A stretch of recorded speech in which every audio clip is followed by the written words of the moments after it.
الحمد لله والصلاة والسلام على رسول الله وعلى آله وصحبه ومن والاه.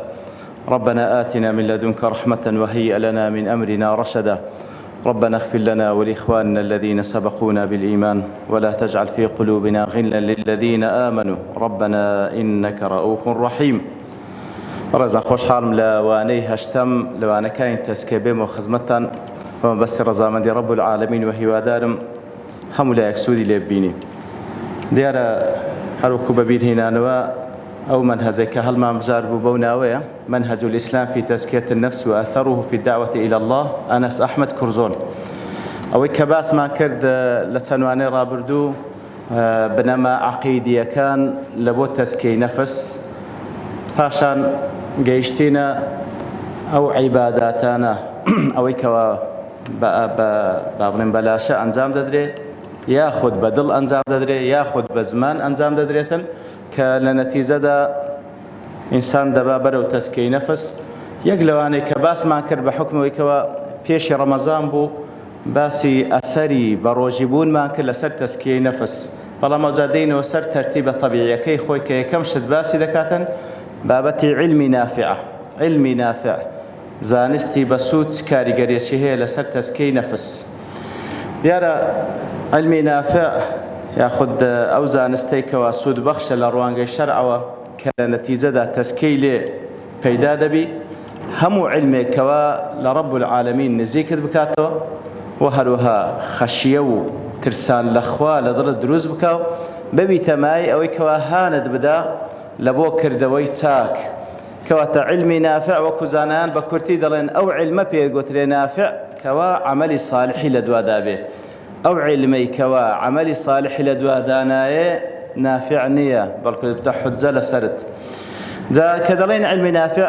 بە دەرەجەیەک مەبەستمان چییە؟ علمی شەرعیە و هەروەها لە دوای ئەوەش هەر علمێکی دیکە لە علومی طەبیعی و تەجریبی کەوا دەبیتە مای ئەوەی کەوا ئینسان بیر بکاتەوە لە دروستکراوەکانە رب العالمین و هەروەها لە نەتیجەدا عەزەمەتی رب العالمین لۆ بەدیار بکەوی و لە نەتیجەدا ببیتە مای پتەوبوونی ئیمانی. ئەوانەش دەگریتەوە، بەڵام ئەوەی کە مەبەستمانە زیاتر بە دەرەجەیەک علومی شەرعیە. دیارە علم خودی داواکردنی علمی شەرعی و هەر علمێکی دیکە بەو نیەتەی کەوا لە خوات نزیک بکاتەوە وەکو گوتمان ئەو علمانەی کە دەبیتە مای زیاتر خواناسی. دیارە ئەو علمە بەو نیەتەی بەڕاستی عیبادەتە و خوای گەورە سوبحانه وتعالى فەرمانی پێ کردیە و کردیتە سەرەتایەک لە بۆ هەموو کردەوەیەک وەکو دەفەرمیتن فاعلم أنه لا إله إلا الله واستغفر لذنبك. فاعلم کەواتە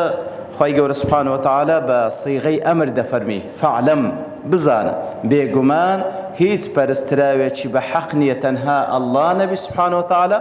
ئەوجا واستغفر لذنبك داوای لێبوردن بکە، داوای لێخۆشبوون بکە لە رب العالمین لە گوناهەکانت. لێ ئیمام بوخاریش ڕەحمەتی خوای لێبی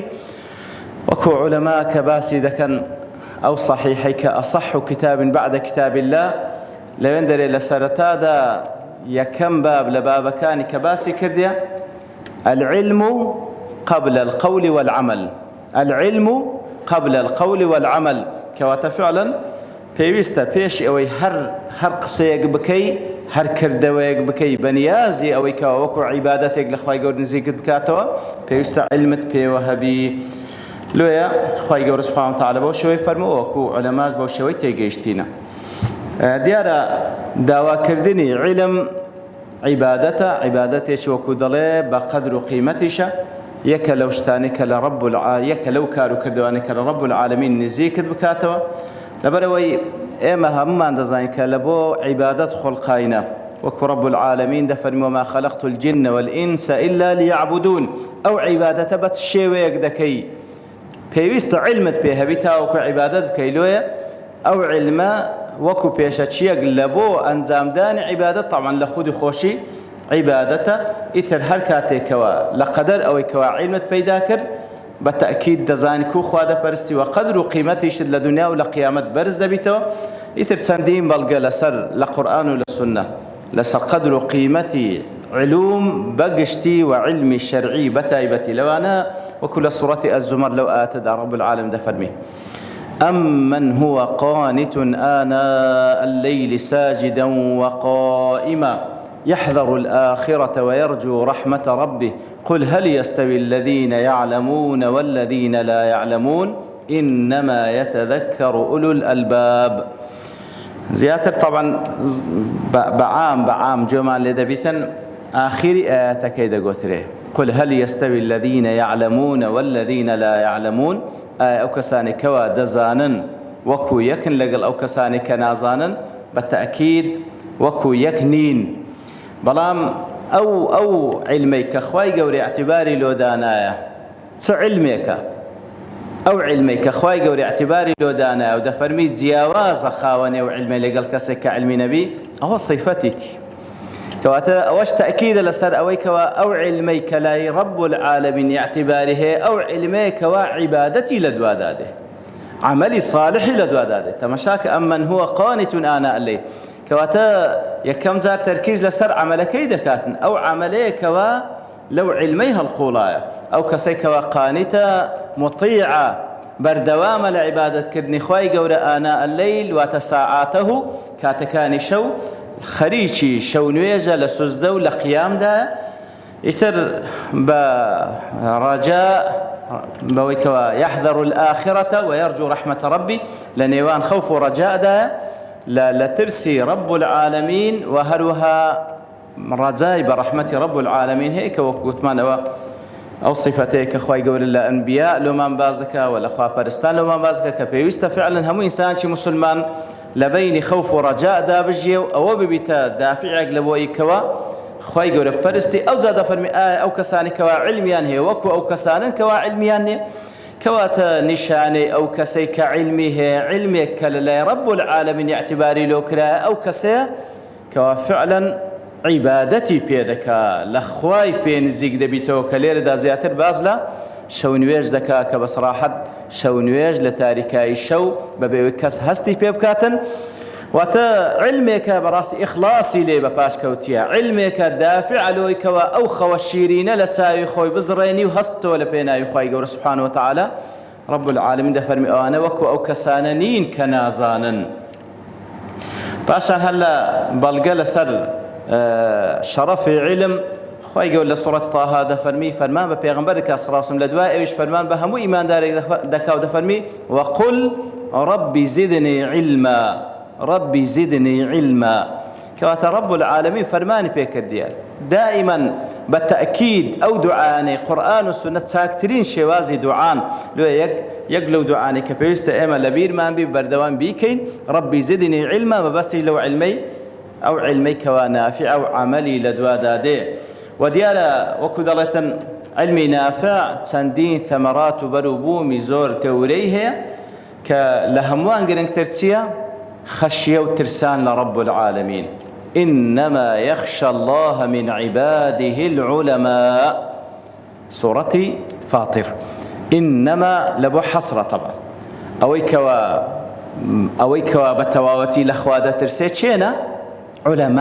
علماء لقدر علمي بخوا لقدر ناسيني خوا سبحانه وتعالى تعظيم رب العالمين دكا زاوكو ابن القيم رحمة خوالي لما دارج السالكين باز دكا ضلي بقور زانيني خوا لنتيجة سيا لنتيجة ناسيني خوا توتا خواينا ناسكو بقوري دزاني سبحانه وتعالى ناسيني خوا بناو بيروزكاني بصفات برزكاني كناسيد أو زاد زاين سن ذاتي عظيمة كأو عظمتي لنا وضلوا درونت درزبو أو زاليدة ترسي أو زا خوش الدواء حتى لمن در مناقشة ويدك خوش ويستن بتني كافية نخير طبعا قسيك لواني زربة من جومان لي ولا كسانك كبصراحة عندور لعلوم الشرعي كسانك وادعاء خواناسي وخوشويستني خواش دكن حتى يعني إيواه كبيبلي هذه الأخوينات ترسيد الله لي بترسم يعني أو ذاتي هندي بس خوشت به ني ناسي أخوينا ناسي سبحانه وتعالى يتر ناسيني خوا سبحانه وتعالى لو أنا وكو أودله زور كس هي أتو خوش الدوي بلام لينا ترسي طاعناكي خوش الدوي بلام كلينا ترسي طاعناكي همو ما مالو من دال خو ما خوش دوي بلام شدوي طاعي بكي نا كواتا لوي ولله المثل عليه كم ذا ناسيني خوا سبحانه وتعالى بأسماء وبصفاته كاني أو ذا تعظيم وهيبتي خوا دلو دروز دبي خشية وترسان لخوا خوشويستي خوا سبحانه وتعالى أوش مطلوبة إتر وكو دري أو آتش يكل بلغ كان كوازور صريحة لسروي كوا علم كوا وسيلة لبوت تسكيل بروي طبعا خشية وترسان لخوا بالتأكيد عبادتي شي مطلوبة ويك لو صفاتاني كوا بيست إنسان مسلمان وكو عباداتي قلبي خوي بإبرازين تو كل بدايات باس ما كردك تسكيه بريتي لا خدار ناندن لها مصفتي شي خراب أو زل ضل بيان لكارو كردو كان واروا خور رازاندنوا بهمو كارو كردو شي زوان لضل بيان لا بابلين بكارو كردو كان ما عندي كين بدرجي يتر خشية بالتأكيد يك لو عبادات مطلوبان ويك لو أعمال قلبيانك ومطلوبة يك لصفات كاني أو كسم زكية لويا تسكيل بابن خشية خوالة ضليه هر بالقلة سر قولي علم شرفي علم لو حديثك إمام بخاري مسلم رواية كان ابن عباس خوي يقول لخوي باب رازي بدا فرمي في صلى الله عليه وسلم فرمي من يريد الله به خيرا يفقهه في الدين أويك ورب العالمين خيري لوبيه أويك ورب العالمين خيري لوبيه وإلي ذكاك ويفقهه في الدين فقهي بيدا بخشي تيجشنيشي وردي بيدا بخشي لدين أو لبرو فقه وتفهمي دقيق وإلي ذكاك وتيبقى لدين وتعلومي شرعي بيدا بخشي وكو بيغمبر صلى الله عليه وسلم دعاء لبو ابن عباس ذكر خواي قولا لخوي باب رازي بيدن كوا خواي قولا فقيه بكالو ديني وكو هرواش بو كواتا وكو زانان دفرمون أو كسي كوا فقيهني لدين تينا قال دين علومي شرعي نقصانا فقد حرم الخير براستي محرومة لخير أجر همو مظاهر كان دي كي خوشي دنيا بي بخشرابي لحديث إيش كإمام مسلم والترمذي أبو داود رواياتيان كرديا قيسي كوري كثير دجيرتو دفر من دانشتم لا أبو الدرداء خواي اللي رازي بلا مزقوتي دمشق بياوك هاتو يا أبا الدرداء من لمدينة بيغنبر وهاتمة صلى الله عليه وسلم فرمي ما أقدمك يا أخي لبرتسي هاتي قال حديث بلغني أنك تحدثه عن رسول الله صلى الله عليه وسلم بس تنها ليرى هاتمة بو وسائلاني أو كان ليرى هاتمة لبروي زانيتم كاتو حديثي كتبيا لبيغمبر وديجيريو صلى الله عليه وسلم كواتفرموي أما جئت لحاجة يعني هذا شيء دي كدنبوه أما جئت لتجارة لبو تجارة هاتمي وليس رشي لم بدي نخير ما جئت إلا في طلب هذا الحديث أو ريدور درجة هاتمة تنها لبو أويك أو حديثة وربقرم إتر أبو درداء أشوكم مجديك بيدا دفن بيغمبر صلى الله عليه وسلم فرمويتي من سلك طريقا يطلب فيه علما هركسيك ريقائك بقري تبار كوما بستي فيربوني علوم الشرعي بي جزانا لشرحي وحديث هذا فرمون من سلك طريقان وكو طريقة حسيي كوا أو كسل مدينة وهاتي لبو لا أبو الدرداء لدمشق أو الرقاي قرتي تبر ياخذ هر وسيلة كالوسائل بارزقا ياخذ فيربوني علوم الشرعي وبارزقاري كردن لسري وكو حفظ كردني وكو دراسة كردني وكو قتنوي وكو فيربوني بهالشي وانا هموي وسائل هموي الريقان لبو ايكوا علوم الشرعي فيربي هان كسيق يقريقا بقري تبر لبو اويكوا يطلب فيه علما داوي علوم يقلع المكان علوم الشرعي ذكا سهل الله له به طريقا من طرق الجنة هير يقرأ بقربر لو كوافيري علوم الشرعي بي تأورقا حسية وكوت ما وسائل كانت كيت حفظات دراسة كردنا تسبير كردنويا دەفەرمی خوای گەورە ڕێگایەک لە ڕێگاکانی بەهەشتی لە بۆ سەهل دەکا بەو شێوەش لێکیان دایتەوە عولەما بە چەند شێوەیەک لەوانە واتە لە ڕۆژی قیامەتی ڕێگای بەهەشت لە ساحەی مەحشەر ڕێگای بەهەشتی نیشان دەدا بەو شێوەش لێک درایتەوە کەوا هەر لە دنیایەش خوای گەورە سوبحانەهو وتەعالا ڕێگای بەهەشتی نیشاندا بەوەی کەوا ئەو عیلمەی کە ئەو هاتیە فێری ببی خوای گەورە موفەقی دەکا کەوا ببیتە عیلمێکی نافع عملی لە دوادا بێ و لێشی قبول بکا و بیباتە بەهەشت کەواتە بەو شێوەی هەر کەسێک ڕێگایەک لە ڕێگاکانی فێربوونی علومی شەرعی بگریتە بەر خوای گەورە ڕێگای بەهەشتی نیشان دەدا ئەوجا دەفەرمی وإن الملائكة لتضع أجنحتها لطالب العلم رضا بما يصنع تماشا سبحان الله ملائكة أو مخلوقات نورانيانا لا بتشيويك تعتبارك لبو طالبي علم دادنين دفرمون في صلى الله عليه وسلم بالي خوي رادخا لتضع أجنحتها بالي خوي رادخا وكو رزامن ديني شاندانك لبو أو كار بيروزي كوا طالب علم ديكا وش يعني زانان كليش الدنوا بفعلي يعني بالي خوي رادخا وكو رزامن ديني واندنو وكو بابني سرسامبون بو كاري كديكا ياخد دفرمي بالقيلة تواضع نشاندان لبري وكو خوي سبحانه وتعالى درباري دا كباب لسورة الإسراء دا دفرمي واخفض لهما جناح الذل من الرحمة كواتا بوشي تواضع نشام دلبو دا كباب بالكان دلبو راب خي إتر مهم يعني كاريكا أو كسي كديكا ملائكة بيرازي ورزامن دي لو نشان دا والتواضع لو نشان دا وإن العالم لا يستغفر له من في السماوات ومن في الأرض سبحان الله أويل أسمان كان كملائكة كان أويل سروي زوية هموي داواي ليخوشبوني لو ذكر يا رب العالمين حتى الحيتان في البحر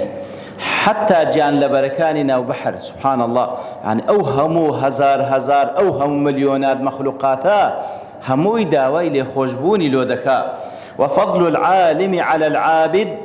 كفضل القمر ليلة البدر على سائر الكواكب سبحان الله فرقي مانك هموش وچجنا لشوي بدر دا لشوي تسارد دا تماشای ئاسمان بکە لە شەوی چاردەدا فەرقی مانگ لەگەڵ باقی ئەستێرەکانی کە چەند زۆرە دەفەرمی فەزلی عالم لەسەر عابد وەکو فەزلی ئەو مانگەیە کە لە شەوی چاردەیە مقارنەتەن بە باقی ئەستێرەکانی دیکە لەبەرەوەی عابد ئەگەر چی کارێکی پیرۆز دەکا و کەسێکە لای خوای گەورە اعتیباری هەیە بەڵام عالم لەبەرەوەی عیلمەکەی بێجگەرەوەی کەوا لە بۆ خۆی کە گوتمان عالمە علمێکی نافعی هەیە بە خۆشی سوود لێ دەبینی و هەروها خەڵکی دیکە سوودی لێ دەبینن دیارە بە تەکید لە کتوبی فقهی دائما کە باز لە عیباداتەکان دەکرێت ئەو عیباداتانەی کەوا متعدیە واتە سوودەکەی لە بۆ غەیری خۆشت دەپەڕیتەوە لە پێشترە لەو عیباداتانەی کەوا تەنها لە بینی خۆت و خوایە سبحانه وتعالى ئەو جا دەفەرمی وإن العلماء ورثة الأنبياء بەڕاستی شەڕەفێکی زۆر گەورەیە زانایان میراتگەری پێغەمبەرانن عليهم الصلاة والسلام إن الأنبياء لم يورثوا دينارا ولا درهما ئەنبیا پێغەمبەرات چ میراتێکیان بەجێش خۆ دینار و درهەمیان بەجێ نەهێشتێ إنما ورثوا العلم فمن أخذ به أخذ بحظ وافر هەر کەسێک میراتی پێغەمبەران وەربگری کەوا عیلمە ئەوە دیارە بەشێکی زۆر گەورەی بە بەرکەوتیە لەو دنیایە کە بەڕاستی جێگای فەخر و شانازیە و جێگای ئەوەیە کەوا دڵی پێخۆش بی ئیتر ئەو عیلمەی کەوا وەکو گوتمان پێویستە لە بۆ تەزکیەی نەفس تەمان لە بیرمان نەچێمە لە وانەی حەفتەم ئەو کاتێکەوە وەکو مقدمەک لە بۆ ئەو بابەتە باسمان کرد کە گوتمان ئیمامی شاتیبی ڕەحمەتی خوای لێ بی کە باز لە عیبادەت دەکا دەڵێ عیبادەت مەقسەدی ئەسلی تێدایە و مەقاسیدی تابعەشی تێدایە مەبەستی ئەسلی تێدایە کەوا مەبەستە ئەسلیەکە چییە؟ خوای گەورە لە خودی خۆی ئەو زاتە شایانی ئەوەی هەموو شێوازی عیبادەتەکانی لە بۆ ئەنجام بدەی تاکە پەرستراوی بە حەقە لە وجودەی سبحانه وتعالى ئێمەش وەکو بەندە پێویستە ئەو پەڕی ملکەچی و عیبادەتی لۆ ئەنجام بدەن لەبەرەوەی ئەڵڵایە سبحانه وتعالى خالقە و مالکە و مدەبرە ئەوە مەقسەدی ئەسلیە لە عیبادەت بەڵام مەقسەدی تابعیش هەیە لە هەموو عیباداتەکان وەکو نمونەک کە ئەو هینایەوە لبون نمونە مثلا نوێژ إن الصلاة تنهى عن الفحشاء والمنكر نوێژ دەتجێڕیتەوە لە خراپەکاری ئیترەوە مەقسەدێکی تابعە بەڵام مەقسەدە تابعەکانیش لە خزمەتی مەقسەدە ئەسڵیەکەیدا يعني لێرەدا کەسێک نەرێ وەڵام من مثلا مەبەستم خوایە و مەبەستیشم دنیایە مەبەست بوونی دنیا لە عیبادەت ئەوە بە هەممان باش دەزان کەوە مەرفوزە بەڵام مەقاسیدە تابعەکان وەکو مەسەن ئەوەی کەوا هینامانە نوێژ دەتجێڕیتەوە لە خراپەکاری ئەو مەقسەدێکی تابعە لە خزمەتی مەقسەدە ئەسڵیەکەیە کەوا خوای گەورە شایانی پەرستنە لۆیە نوێژ دەکەی خوای گەورە شایانی ئەوەیە نوێژی لۆ بکەی ڕوکوع سجودی لۆ ببەی و هەروەها نوێژ دەکەی لۆی لە خراپەکاری بتجێڕتەوە لۆ لە خراپ بتجێڕتەوە دیسان لە بۆ ئەوەی کەوا خوای گەورە سبحانه وتعالى لێت ڕازی بی کەواتە مەقسەد تابعەکەش هەر لە خزمەتی مەقسەدە ئەسڵیەکەیدا لە بۆ نمونە مەسەلەن ئەو قورئان لەبەرکردنەی کە لە مەراکزی تەحفیز دەکرێت لۆ قورئان لەبەردەکەی کە وەکو ئەویش بەشێکە لە عیبادەت ئەوەلاً لە بۆ ئەوەی کەلامی ڕەب العالەمینە ئەو خوایە بە هەموو شێوازێک پێویستە بەندایەتی لە بۆ ئەنجام دەم لە زمری بەندایەتیەکان ئەوەی کەوا هەوڵ دەدەم کەلیماتی ڕەب العالەمین سینجی خۆمی پێ بڕازێنمەوە وەکو عیبادەت دیشانێک بەڵام مەقاسدی تابعیشی تێدایە کە لە خزمەت ئەو مەقسەدە ئەسڵیە ئەویش یەکەمیان مەسەلەن یەک لەوانە یاخود نەک یەکەمی یەک لەوانە لۆی قورئان لەبەردەکەم تاوەکو کاتێک کە قسە دەکەم لە هەر بابەتێک زمانم پاراو بی بە ئاەتەکانی خوای گەورە ئەوشە لە مەقسەدی لە خزمەتی مەقسەدە ئەسڵیەکەیە لۆی قورئان لەبەردەکەم تاوەکو شەو نوێژی پێ بکەم لە مەقسەدی مەقسەد لە خزمەتی مەقسەدە ئەسڵیەکەیە اینجا عیبادەت بەگشتی یەک لە وەسائلەکانی تەزکیەی نەفسە عیبادەت لە بۆی کەوا خوا لێ ڕازی بی بەڵام یەک لە وەسائلەکانی تەزکیەی نەفسیشە کەواتە ئەو هەموو مقدماتانە کە دەینیتەوە ئەو کاتیش باسمان کرد ضرورە باسی بکەینەوە لەبۆ ئەوەی کە وەکو ئەو کەسانی کەوا زیاتر ئەوانەی کەوا ئینحرافیان کردێ لە ئەهلی تەسەووف دەڵێ هەتا فترێک ئەو بەس خەریکی تابعەکەیە خەریکی مەقسەدە ئەسڵیەکەی نییە هەتا فترێک عیبادەت دەکەم هەتا وەکو دەگەمە یەقین کە گەیشتمە یەقین پێویستم مە عیبادەت نامینێ طبعاً ئەوە یەکە لە شەتەحاتەکانیان یاخودی یەکێکە لەو جێگایانەی کەوا شەیطان توانێتی پێیان پێ هەڵخلیسچێنی لەبەرەوەی ئەگەر لەو فەرەز ناگەیشتی ئەو یەقینەش کە بەخۆت ئیدعای دەکەی کەواش نییە ئەدیکا عیبادەتکردن هەتاوەکو ئەو کاتێک کە دەمری کە لێرەدا یەقین لە جمهوری مفەسرین دەفەن وەعبود ڕەبەک حەتا یەتیەکە اليەقین هەتاوەکو مردن دەتگاتێ کەواتە ئەگەر چیە توش لەو فەرەز ناگەیشتێ و یەقینەش تەزکیەی نەفسی شت بووە بەڵام وەکو خوا پێویستە تو عیبادەت لێ ئەنجام دەی خۆت لە پێغەمبەر صلی الله عليه وسلم عابیدتر نەبووی ئیتر تاوەکو ئەو علمەش کە وەکو وتمە ئەو علمە ئەمە داوای دەکەین لە بۆی کەوا لە خوامان نزیک بکاتەوە سبحانه وتعالى داوای علومی شەرعی دەکەی لە بۆی لە خوات نزیک بکات خوات پێ بناسێنی تاوەکو عیبادەت پێ بکەی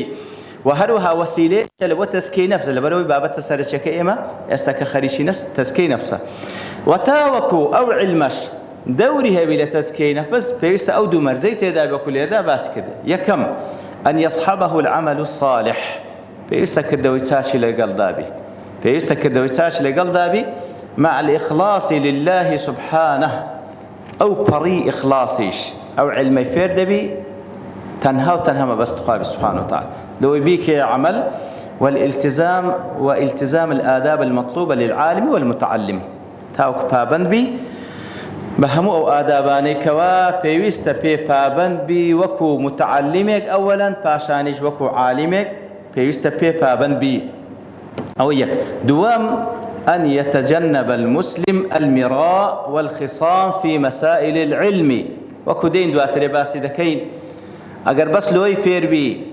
کەوا بچی مناقەشە بکەی لە مەجلیسان بڵێن ئەویش علمی پێیە کەوا دەردێک کە بەڕاستی زۆرێک پێی مبتەلاینە خوا پەناماندا زۆرێک پێی مبتەلاینە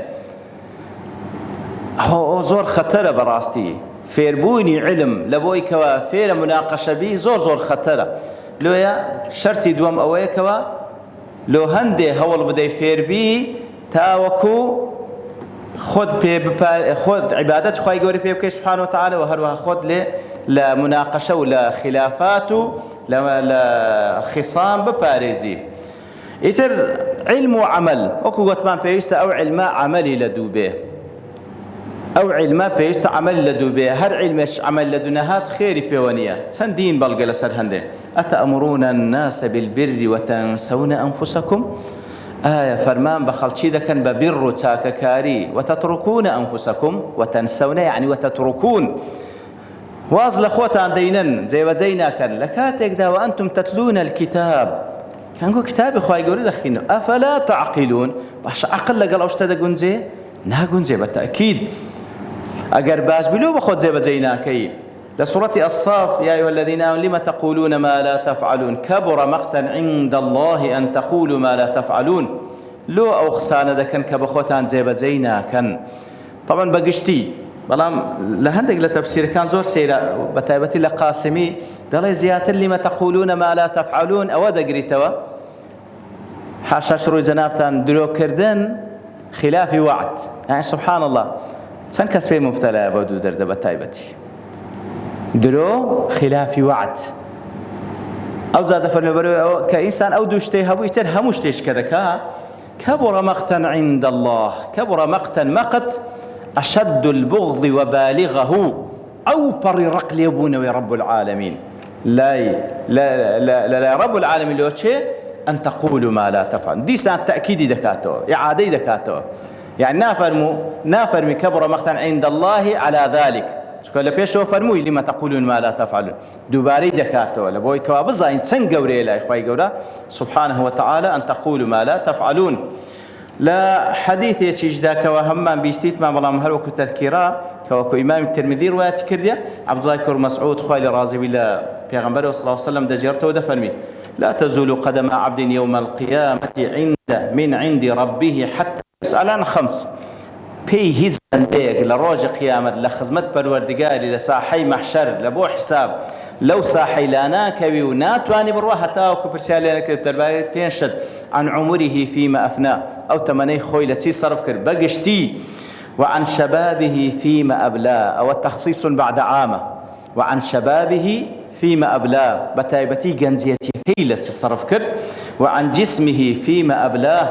أو جسم لا شو هيكلت كبيد بخشرابو لتي تصرف كر طبعا بقشتي يعني أو تساوى أو جويا أو طاقت بقشتي أو لا شيء لتصرف كر وعن علمه ماذا عمل فيه وماذا عمل فيما علم سبحان الله أو علميك هدبو تسكارت بيكر تسكاريكت بيكر أو علميك هدبو فناما دايتر براستي زور مهمة وعن ماله من أين اكتسبه وفيما أنفقه وأو مالك هيبو لچين دري هنايا ولا چين دري شي صرف كرديا خو بناما دا او كما بس ما انا وكبلي كأو حديثي لبو هندريتو ما بس ما لو بابتي أو علم ماذا عمل فيه وماذا عمل فيما علم ديسان بدو صيغة تأكيد دكاتو كواتب الراستي وكودلي إن كنت لا تدري فتلك مصيبة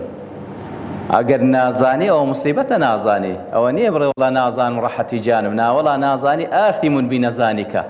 كواتا جناح بالي بوي كنازاني تبي يستبزاني فاعلم أنه لا إله إلا الله وإن كنت لا تدري فتلك مصيبة وإن كنت تدري فالمصيبة أعظم مصيبتك جورة تردبي بس جورة تردبي أو علميك هيتد كرديت كردوا يا نت كرديت كردوا الأخوة يقول دبارينو علمي نافع ما بيب بخشي الأخوة يقول دبارينو وما لبكاكوا بتزديات لو علم بكوالينا وكالأخوة ما نزيد ذكاء سبحانه وتعالى خشية لنا ودور درون ما دروز ذكاء فير ما عندك خو ما لمناقشة بارزين نوق بخو ما عشق مناقشة بين وما لك إخلاص ما فير ذكاء بابرين عالمة شي عابد دبين بإذن خواي جورا يتر لو كسان النبي خوابنا من ذاتن كوا علمك بيتن بيفتح حجة سر ما نفتح حجة بومان يتر ديار بابتك الزوج تكيت يدا ما باسبكن ببشتوان رب العالمين لواني دا هاتو دينوا خزمتي وصلى الله وسلم على نبينا محمد وعلى آله وصحبه أجمعين وآخر دعوانا الحمد لله رب العالمين.